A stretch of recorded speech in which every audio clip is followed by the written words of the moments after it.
जब कभी बैठे बिठाए मुझे आपा याद आती हैं तो मेरी आंखों के सामने एक छोटा सा बलौरी दिया आ जाता है जो मध्यम लो से जल रहा हो। मुझे याद है एक रात हम सब चुपचाप बावर्ची खाने में बैठे थे। मैं, आपा और अम्मी जान कि छोटा बदू भागता हुआ आया। इन दिनों बदू यही कुछ 6-7 साल का होगा। कहने लगा, अम्मी जान मैं बाह करूँगा। वाह, अभी से? माँ ने मुस्कुराते हुए कहा। फिर कहने लगी, अच्छा बदू तुम्हारा ब्याह आपा से कर देंगे। ओहो, बदू ने सर हिलाते हुए कहा। अम्मा कहने लगी, क्यों, आपा को क्या है, हम तो छाजोबाजी से ब्याह करेंगे। बदू ने आंखें चमकाते हुए कहा। अम्मा ने आपा की तरफ मुस्कुराते हुए देखा और कहने लगी, क्यों, देखो तो आपा कैसी अच्छी हैं। मैं बताऊं कैसी हैं, वो चिल्लाया। हाँ बताओ तो भला, अम्मा ने पूछा। बदू ने आंखें उठाकर चारों तरफ देखा जैसे कुछ ढूंढ रहा हो। फिर इसकी निगाह चूल्हे पर आ रुकी। चूल्हे में उपले का एक जला हुआ टुकड़ा पड़ा था। बदू ने इसकी तरफ इशारा किया और बोला, ऐसी। फिर बिजली के रोशन बल्ब की तरफ उंगली उठाकर चीखने लगा, और छाजोबाजी ऐसी। इस बात पर हम सब देर तक हंसते रहे। इतने में तसद्दुक भाई आ गए। अम्मा कहने लगी, तसद्दुक बदू से पूछो तो कि आपा कैसी हैं। आपा ने तसद्दुक भाई को आते हुए देखा तो मुंह मोड़कर यूं बैठ गई जैसे हंडिया पकाने में मुनहमिक हो। हाँ तो कैसी हैं आपा बदू, वो बोले। बताओ, बदू चिल्लाया और उसने उपले का टुकड़ा उठाने के लिए हाथ बढ़ाया। गालिबन वो उसे हाथ में लेकर हमें दिखाना चाहता था, मगर आपा ने झट से उसका हाथ पकड़ लिया और उंगली हिलाते हुए बोली, बदू रोने लगा। तो अम्मा कहने लगी, पगले इसे हाथ में नहीं उठाते, इसमें चिंगारी है। वो तो जला हुआ है अम्मा, बदू ने बसोरते हुए कहा। अम्मा बोली, मेरे लाल तुम्हें मालूम नहीं, इसके अंदर तो आग है। इस वक्त आपा के मुंह पर हल्की सी सुर्खी दौड़ गई। मैं क्या जानूं, वो भर आई हुई आवाज़ में बोली और फूंकनी उठाकर जलती हुई आग में बेमसरूफ फूंके मारने लगी। अब मैं समझती हूँ कि आपा दिल की गहराइयों में जीती थी, और वो गहराइयाँ इतनी अमेक थीं कि बात उभरती भी तो निकल न सकती। उस रोज़ बदू ने कैसे पते की बात की थी, मगर मैं कहा करती थी, आपा तुम तो बस बैठ रहती हो, और वो मुस्कुरा कर कहती, पगली, और अपने काम में लग जाती। वैसे तो वो सारा दिन काम में लगी रहती थी। हर कोई उसे किसी न किसी काम को कह देता और एक ही वक्त में उसे कई काम करने पड़ जाते। उधर बदू चीखता, आपा मेरा दलिया, उधर अब्बा घूरते, सजादा अभी तक चाय क्यों नहीं बनी। बीच में अम्मा बोल उठती, बेटा धोबी कब से बाहर खड़ा है, और आपा चुपचाप सारे कामों से निपट लेती। ये तो मैं खूब जानती थी, मगर इसके बावजूद जाने क्यों उसे काम करते हुए देखकर ये महसूस नहीं होता था कि वो काम कर रही है या वो इतना काम करती है। मुझे तो बस यही मालूम होता था कि वो बैठी ही रहती है, और उसे इधर से उधर गर्दन मोड़ने में भी इतनी देर लगती है, और चलती है तो चलती हुई मालूम नहीं होती। इसके अलावा मैंने आपा को कभी कहका मारकर हंसते हुए नहीं सुना था। ज़्यादा से ज़्यादा मुस्कुरा दिया करती थी, और बस। अलबत्ता वो मुस्कुराया अक्सर करती थी। जब वो मुस्कुराती तो उसके होंठ खिल जाती और आंखें भीग जाती। हाँ तो मैं समझती थी कि आपा चिपकी बैठी रहती हैं, ज़रा नहीं हंसती और बिन चले लुढ़क कर यहाँ से वहाँ पहुँच जाती हैं, जैसे किसी ने उसे धकेल दिया हो।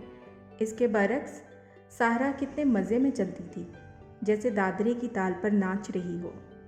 और अपनी खालाजाद बहन साजो जी को चलते देखकर तो मैं कभी न उकताई।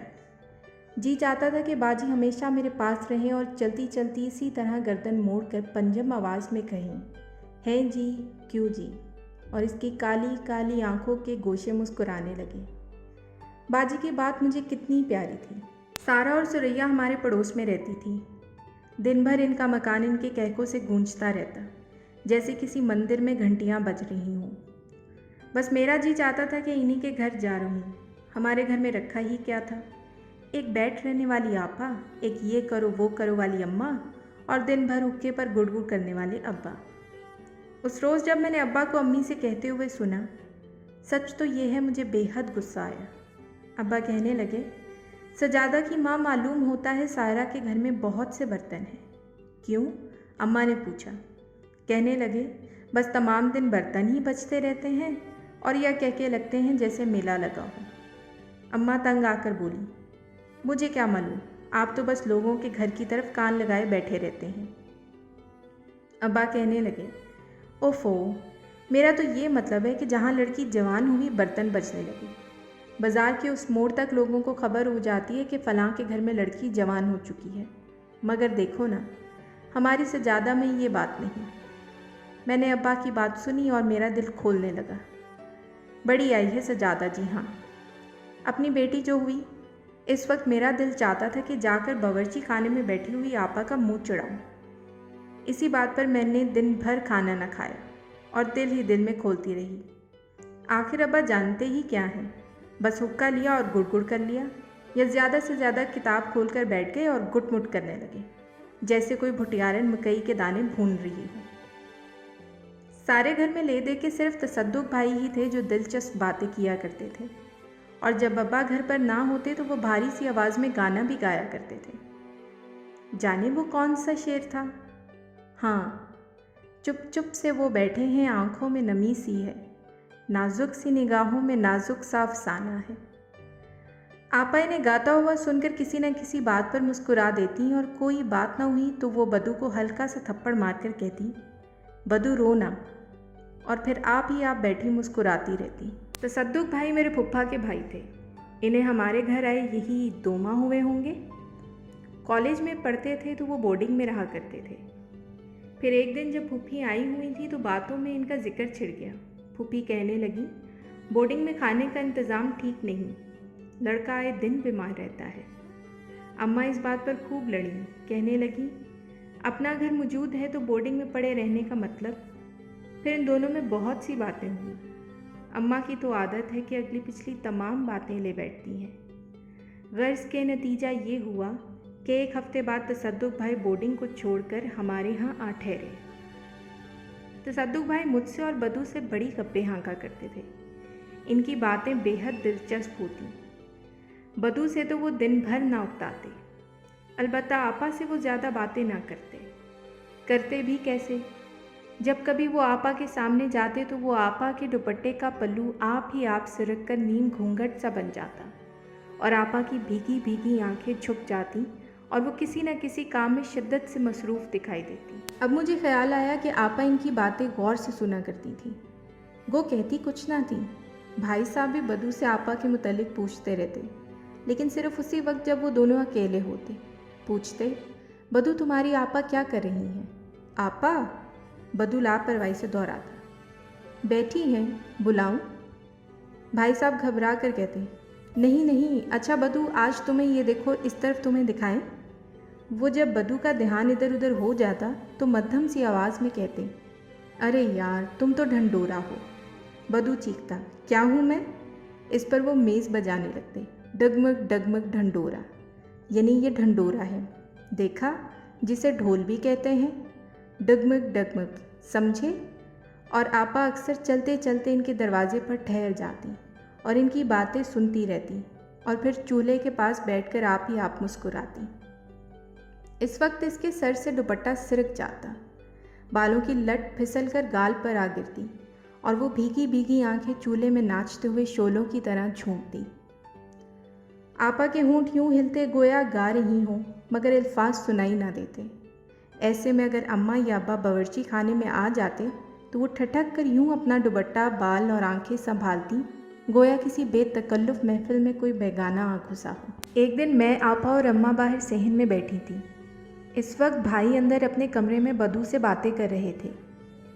मेरा ख्याल है कि भाई को ये मालूम नहीं था कि हम बाहर बैठे हुए उनकी बातें सुन रहे हैं। भाई साहब बदू से कह रहे थे, मेरे यार, हम तो उससे ब्याह करेंगे जो हमसे अंग्रेज़ी में बातें कर सके, शतरंज, कैरम और चिड़िया खेल सके। चिड़िया जानते हो? वो गोल गोल परों वाला गेंद, पल्ले से यूं डज़न डज़न। और सबसे ज़रूरी बात यह है कि हमें मज़ेदार खाने पकाकर खिला सके, समझे? बदू बोला, हम तो छाजोबाजी से ब्याह करेंगे। ओहो, भाई ने कहा। बदू चीखने लगा, मैं जानता हूँ तुम आपा से ब्याह करोगे। हाँ, इस वक्त अम्मी ने मुस्कुराकर आपा की तरफ देखा, मगर आपा अपने पाँव के अंगूठे का नाखून तोड़ने में इस कदर मसरूफ़ थी जैसे कुछ खबर ही ना हो। अंदर भाई साहब कह रहे थे, वाह तुम्हारी आपा फिरनी पकाती है तो इसमें पूरी तरह शक्कर भी नहीं डालती, बिल्कुल फीकी। आथू, बदू ने कहा। अब्बा जो कहते हैं फिरनी में कम मीठा होना चाहिए। वो तो अपने अब्बा के लिए पकाती हैं ना, हमारे लिए तो नहीं। मैं कहूँ आपा से? बदू चीखा। भाई चिल्लाए, ओ पगला ढंडोरा, लो तुम्हें ढंडोरा पीट कर दिखाएं। ये देखो इस तरफ, डगमग डगमग। बदू फिर चिल्लाने लगा। मैं जानता हूँ तुम मेज़ बजा रहे हो ना। हाँ हाँ, इसी तरह डंडोरा पिटता है ना, भाई कह रहे थे। कुश्तियों में। अच्छा बदू, तुमने कभी कुश्ती लड़ी है? आओ हम तुम कुश्ती लड़े। मैं हुआ गामा और तुम बदू पहलवान। लो ठहरो। जब मैं 3 कहूँ और इसके साथ ही उन्होंने मध्यम आवाज़ में कहा, अरे यार, तुम्हारी दोस्ती तो मुझे बहुत महंगी पड़ती है। मेरा ख्याल है कि आपा हंसी ना रोक सकी, इसलिए वो उठकर बावर्ची खाने में चली गई। मेरा तो हंसी के मारे दम निकला जा रहा था और अम्मा ने अपने मुंह में दुपट्टा ठूंस लिया था कि आवाज़ ना निकले। मैं और आपा अपने कमरे में बैठे हुए थे कि भाई साहब आ गए। कहने लगे, क्या पढ़ रही हो जहीना? इनके मुंह से जहीना सुनकर मुझे बड़ी खुशी होती थी, हालांकि मुझे अपने नाम से बेहद नफरत थी। नूरजहां, कैसा पुराना नाम है। बोलते ही मुंह में बासी रोटी का मज़ा आने लगता है। मैं तो नूरजहां सुनकर यूँ महसूस किया करती थी जैसे किसी तारीख की किताब के बसीदा वर्ग से बूढ़ी अम्मा सुमटा टेकती हुई आ रही हो। मगर भाई साहब को नाम बिगाड़कर इसे सवार देने में कमाल हासिल था। इनके मुंह से जहीना सुनकर मुझे अपने नाम से कोई शिकायत न रहती और मैं महसूस करती गोया ईरान की शहज़ादी हूँ। आपा को वो सजादा से सजदा कहा करते थे, मगर वो तो पुरानी बात थी, जब आपा छोटी थीं। अब तो भाईजान इसे सजदे ना कहते, बल्कि इसका पूरा नाम तक लेने से घबराते थे। खैर, मैंने जवाब दिया, स्कूल का काम कर रही हूँ। पूछने लगे, तुमने कोई बर्नाड शाह की किताब पढ़ी है क्या? मैंने कहा नहीं। उन्होंने मेरे और आपा के दरमियान दीवार पर लटकी हुई घड़ी की तरफ देखते हुए कहा, तुम्हारी आपा ने तो हार्ट ब्रेक हाउस पढ़ी होगी। वो कनखियों से आपा की तरफ देख रहे थे। आपा ने आंखें उठाए बगैर ही सर हिला दिया और मध्यम सी आवाज़ में कहा, नहीं, और स्वेटर बुनने में लगी रही। भाई बोले, ओ क्या बताऊं जहीना कि वो क्या चीज़ है। नशा है, नशा, खालिस शहद। तुम इसे ज़रूर पढ़ो, बल्कि आसान है, यानी इम्तिहान के बाद ज़रूर पढ़ना। मेरे पास पढ़ी है। मैंने कहा, मैं ज़रूर पढ़ूंगी। फिर पूछने लगे, मैं कहता हूँ तुम्हारी आपा ने मैट्रिक के बाद पढ़ना क्यों छोड़ दिया? मैंने चिढ़कर कहा, मुझे क्या मालूम, आप खुद ही पूछ लीजिए। हालांकि मुझे अच्छी तरह मालूम था कि आपा ने कॉलेज में जाने से क्यों इनकार किया था। कहती थी, मेरा तो कॉलेज जाने का जी नहीं चाहता। वहाँ लड़कियों को देखकर ऐसा मालूम होता है गोया कोई नुमाइश का हो। दर्स का तो मालूम ही नहीं होती, जैसे मुतालिया के बहाने मेला लगा हो। मुझे आपा की ये बात बहुत बुरी लगी थी। मैं जानती थी कि वो घर बैठ रहने के लिए कॉलेज जाना नहीं चाहती। बड़ी आई थी नुक्ताचीन। इसके अलावा जब कभी भाईजान आपा की बात करते तो मैं खामखा चिढ़ जाती। आपा तो बात का जवाब तक नहीं देती और ये आपा आपा कर रही हैं। और फिर आपा की बात मुझसे पूछने का मतलब, मैं क्या टेलीफोन थी? खुद आपा से पूछ लेते। और आपा बैठी हुई गुमसुम, आपा भीगी बिल्ली। शाम को अब्बा खाने पर बैठे हुए चिल्ला उठे, आज फिरनी में इतनी शक्कर क्यों है? कन से होंठ चिपके जाते हैं। सजादा, सजादा बेटी, क्या खंड इतनी सस्ती हो गई है? एक लुकमा निगलना भी मुश्किल है। आपा की भीगी भीगी आंखें झूम रही थीं। हालांकि जब कभी अब्बाजान खफा होते तो आपा का रंग जर्द पड़ जाता, मगर उस वक्त इसके गाल तिमतिमा रहे थे। कहने लगी, शायद ज़्यादा पड़ गई हो। ये कहकर वो तो बावर्ची खाने में चली गई और मैं दांत पीस रही थी। शायद, क्या खूब शायद। उधर अब्बा बदस्तूर बुड़बुड़ा रहे थे। 4-5 दिन से देख रहा हूँ कि फिरनी में कंध बढ़ती जा रही है। सेहन से अम्मा दौड़ी दौड़ी आईं और आते ही अब्बा पर बरस पड़ी, जैसे इनकी आदत है। आप तो नाहक बिगड़ते हैं। आप हल्का मीठा पसंद करते हैं तो क्या बाकी लोग भी कम खाएं? अल्लाह रखे, घर में जवान लड़का है, इसका ख्याल तो करना चाहिए। अब्बा को जान छुड़ानी मुश्किल हो गई। कहने लगे, ओह ये बात है, मुझे बता दिया होता। मैं कहता हूँ सजादा की माँ। और वो दोनों खुसर खुसर करने लगे। आपा सारा के घर जाने को तैयार हुई तो मैं बड़ी हैरान हुई। आपा इनसे मिलना तो क्या तकना पसंद नहीं करती थी, बल्कि इसके नाम पर ही नाग भवें चढ़ाया करती थी। मैंने ख्याल किया ज़रूर कोई भेद है। इस बात में कभी कभार साहरा दीवार के साथ चारपाई खड़ी करके उस पर चढ़ के हमारी तरफ झांकती और किसी न किसी बहाने सिलसिला गुफ्तगू को दराज करने की कोशिश करती, तो आपा बड़ी बेदिली से दो एक बातों से उसे टाल देती। आप ही आप बोल उठती, अभी तो इतना काम पड़ा है और मैं यहाँ खड़ी हूँ। ये कहकर वो बावर्ची खाने में जा बैठती। खैर, उस वक्त तो मैं चुपचाप बैठी रही, मगर आपा जब लौट चुकी तो कुछ अरसे के बाद चुपके से मैं भी साहरा के घर जा पहुँची। बातों बातों में मैंने जिक्र छेड़ दिया। आज आपा आई थी? साहरा ने नाखून पर पॉलिश लगाते हुए कहा। हाँ, कोई किताब मंगवाने को कह गई हैं, ना जाने क्या नाम है उसका।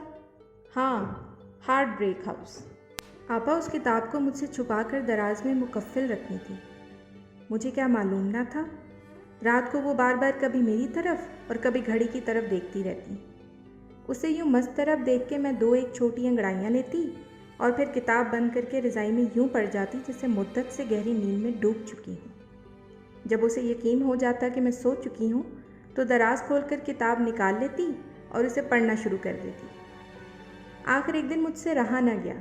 मैंने रज़ाई से मुंह निकालकर पूछ ही लिया, आपा, यह हार्ट ब्रेक हाउस का मतलब क्या है? दिल तोड़ने वाला घर। इसके क्या मानी हुए? पहले तो आपा ठटक गई, फिर वो संभल कर उठी और बैठ गई, मगर इसने मेरी बात का जवाब ना दिया। मैंने उसकी खामोशी से जल कर कहा, इस लिहाज से हमारा घर भी हार्ट ब्रेक है। कहने लगी, मैं क्या जानूं? मैंने उसे जलाने को कहा, हाँ, हमारी आपा भला क्या जाने। मेरा ख्याल है ये बात ज़रूर उसे बुरी लगी, क्योंकि उसने किताब रख दी और बत्ती भजाकर सो गई। एक दिन यूं ही फिरते फिराते मैं भाईजान के कमरे में जा निकली। पहले तो भाईजान इधर उधर की बातें करते रहे, फिर पूछने लगे, जहीना, अच्छा ये तो बताओ, क्या तुम्हारी आपा को फ्रूट सलाद बनाना आता है? मैंने कहा, मैं क्या जानूं, जाकर आपा से पूछ लीजिए। हंसकर कहने लगे, आज किसी से लड़कर आई हो? बोलते, नहीं, अभी तो लड़की हो, शायद किसी दिन लड़का हो जाओ। इस पर मेरी हंसी निकल गई। वो कहने लगे, देखो जहीना, मुझे लड़ना बेहद पसंद है। मैं तो ऐसी लड़की से ब्याह करूँगा जो बाकायदा सुबह से शाम तक लड़ सके, ज़रा उकताए नहीं। जाने क्यों मैं शर्मा गई और बात बदलने की खातिर पूछा, फ्रूट सलाद क्या होता है भाईजान? बोले, वो भी कुछ होता है, सफ़ेद सफ़ेद, लाल लाल, काला काला, नीला नीला सा। मैं उनकी बात सुनकर बहुत हंसी। फिर कहने लगे, वो मुझे बेहद पसंद है।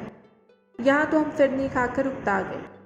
मेरा ख्याल है ये बात आपा ने ज़रूर सुन ली होगी, क्योंकि उसी शाम को वो बावर्ची खाने में बैठी नेमत खाना पढ़ रही थी। उस दिन के बाद रोज़ बिला नागा वो खाने पकाने से फारिग होकर फ्रूट सलाद बनाने की मशक किया करती, और हम में से कोई उनके पास चला जाता तो वो झट फ्रूट सलाद की कश्ती छुपा देती। एक रोज़ आपा को छेड़ने की खातिर मैंने बदू से कहा, बदू, बूझो तो वो कश्ती जो आपा के पीछे पड़ी है, इसमें क्या है? बदू हाथ धोकर आपा के पीछे पड़ गया, हत्ता कि आपा को वो कश्ती बदू को देनी ही पड़ी। फिर मैंने बदू को और भी चमका दिया। मैंने कहा, बदू जाओ तो भाईजान से पूछो इस खाने का नाम क्या है। बदू भाईजान के कमरे की तरफ जाने लगा तो आपा ने उठकर वो कश्ती उससे छीन ली और मेरी तरफ घूर कर देखा। उस रोज़ पहली मर्तबा आपा ने मुझे यूं घूरा था। उस रात आपा शाम से ही लेट गई। मुझे साफ दिखाई देता था कि वो रज़ाई में पड़ी रो रही हैं। उस वक्त मुझे अपनी बात पे बहुत अफसोस हुआ। मेरा जी चाहता था कि उठ के आपा के पाँव पड़ जाऊं और उसे खूब प्यार करूं, मगर मैं वैसे ही चुपचाप बैठी रही और किताब का एक लफ्ज़ तक ना पढ़ सकी। इन्हीं दिनों मेरी खालाजाद बहन साजदा, जिसे हम सब साजोबाजी कहा करते थे, मैट्रिक का इम्तिहान देने के लिए हमारे घर आ ठहरी। साजोबाजी के आने पर हमारे घर में रौनक हो गई। हमारा घर भी कहकों से गूंज उठा। सारा और सरैया चारपाइयों पर खड़ी होकर बाजी से बातें करती रहती। बदू छाजोबाजी छाजोबाजी चीखता फिरता और कहता, हम तो छाजोबाजी से ब्याह करेंगे। बाजी कहती, शक्ल तो देखो अपनी, पहले मुंह धो आओ। फिर वो भाई साहब की तरफ यूं गर्दन मोड़ती कि काली काली आंखों के गोशे मुस्कुराने लगते और वो पंचम तान में पूछती, है ना भाईजान? क्यों जी? बाजी के मुंह से भाईजान कुछ ऐसा भला सुनाई देता कि मैं खुशी से फूल ही ना समाती। इसके बरक्स जब कभी आपा भाई साहब कहती तो कैसा भद्दा मालूम होता, गोया वो वाकई इन्हें भाई कह रही हो।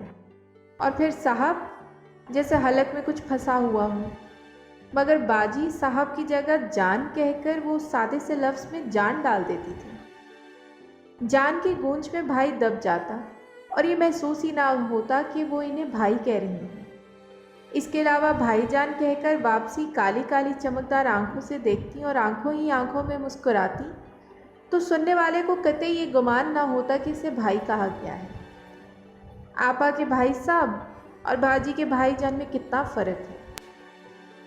बाजी के आने पर आपा का बैठ रहना बिल्कुल बैठ रहना ही रह गया। बदू ने भाईजान से खेलना छोड़ दिया। वो बाजी के गिर्द तवाफ करता रहता और बाजी भाईजान से कभी शतरंज कभी कैरम खेलती। बाजी कहती, भाईजान एक बोर्ड लगेगा? या भाईजान बाजी की मौजूदगी में बदू से कहते, क्यों मियाँ बदू, कोई है जो हमसे शतरंज में पिटना चाहता हो? बाजी बोल उठती, आपा से पूछिए। भाई कहते, और तुम? बाजी झूठ मूठ की सोच में पड़ जाती, चेहरे पर संजीदगी पैदा कर लेती, भव्य सिमटा लेती और तेवरी चढ़ाकर खड़ी रहती। फिर कहती, मुझसे तो आप पिट जाएंगे। भाईजान खिलखिलाकर हंस पड़ते और कहते, कल जो पिटी थी भूल गई क्या? वो जवाब देती, मैंने कहा चलो भाईजान का लिहाज कर दो, वरना दुनिया क्या कहेगी कि मुझसे हार गए। और फिर यूं हंसती जैसे घुंघरू बज रहे हों। रात को भाईजान बावर्ची खाने ही में खाना खाने बैठ गए। आपा चुपचाप चूल्हे के सामने बैठी थी। बदू छाजो बाजी कहता हुआ बाजी के दुपट्टे का पल्लू पकड़े उसके आसपास घूम रहा था।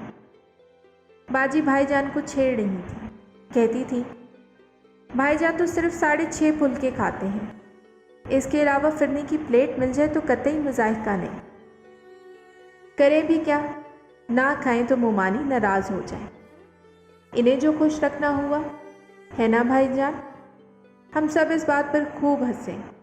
फिर बाजी इधर उधर हिलने लगी और आपा के पीछे जा खड़ी हुई। आपा के पीछे फ्रूट सलाद की कश्ती पड़ी थी। बाजी ने ढकना सरका कर देखा और कश्ती को उठा लिया। पेशतर इसके कि आपा कुछ कह सके, बाजी वो कश्ती भाईजान की तरफ ले आई। लीजिए भाईजान, इसने आंखों में हंसते हुए कहा। आप भी क्या कहेंगे कि साजो बाजी ने कभी कुछ खिलाया ही नहीं। भाईजान ने 2-3 चमचे मुंह में ठूंस कर कहा, खुदा की कसम बहुत अच्छा बना है। किसने बनाया है? बाजी ने आपा की तरफ कनखियों से देखा और हंसते हुए कहा, साजो बाजी ने। और किसने? भाईजान के लिए। बदू ने आपा के मुंह की तरफ गौर से देखा। आपा का मुंह लाल हो रहा था। बदू चिल्ला उठा, मैं बताऊं भाईजान? आपा ने भड़कर बदू के मुंह पर हाथ रख दिया और उसे गोद में उठाकर बाहर चली गई। बाजी के कहकों से कमरा गूंज उठा और बदू की बात आई गई हो गई। भाईजान ने बाजी की तरफ देखा तो फिर जाने इन्हें क्या हुआ, मुंह खुला का खुला रह गया। आंखें बाजी के चेहरे पर गड़ गईं। जाने क्यों मैंने महसूस किया जैसे कोई ज़बरदस्ती मुझे कमरे से बाहर घसीट रहा हो। मैं बाहर चली आई। बाहर आपा लंगनी के करीब खड़ी थी और भाई साहब ने मध्यम आवाज़ में कुछ कहा। आपा ने कान से दुपट्टा सरका दिया। फिर बाजी की आवाज़ आई, छोड़िए। और फिर खामोशी छा गई। अगले दिन हम सेहन में बैठे थे। उस वक्त भाईजान अपने कमरे में पढ़ रहे थे। बदू भी कहीं उधर ही खेल रहा था। बाजी हस्बे मामूल भाईजान के कमरे में चली गई। कहने लगी, आज एक धंधनाता बोर्ड कर दिखाऊं? क्या राय है आपकी? भाईजान बोले, वाह, यहाँ से किक लगाऊं तो जाने कहाँ जा पड़ूं। गालिबन उन्होंने बाजी की तरफ ज़ोर से पैर चलाया होगा। वो बनावटी गुस्से में चिल्लाई, वाह, आप तो हमेशा पैर ही से छेड़ते हैं। भाईजान माँ बोल उठे, तो क्या हाथ से? चुप, खामोश। बाजी चीखी। इसके भागने की आवाज़ आई। 1 मिनट तक पकड़ वकड़ सुनाई दी, फिर खामोशी छा गई। इतने में कहीं से बदू भागता हुआ आया। कहने लगा, आपा अंदर भाईजान बाजी से कुश्ती लड़ रहे हैं, चलो दिखाऊं तुम्हें। चलो भी। वो आपा का हाथ पकड़कर घसीटने लगा। आपा का रंग हल्दी की तरह जर्द हो रहा था और वो बुत बनी खड़ी थी। बदू ने आपा को छोड़ दिया। कहने लगा, अम्मा कहाँ हैं? और वो अम्मा के पास जाने के लिए दौड़ा। आपा ने लपक कर उसे गोद में उठा लिया।